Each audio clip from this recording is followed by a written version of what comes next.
ఒక తోటలో ఒక కొమ్మలో ఒక పువ్వు పూసింది.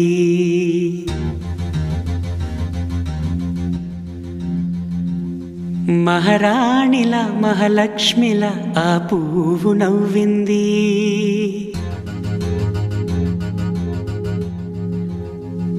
అలాగే నవ్వుతూ ఉండాలని,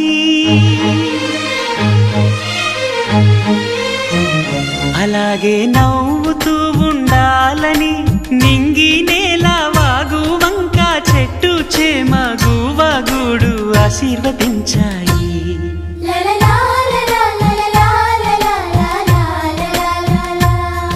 ఒక తోటలో ఒక కొమ్మలో ఒక పువ్వు పూసింది. మహారాణిలా మహాలక్ష్మిలా ఆ పువ్వు నవ్వింది.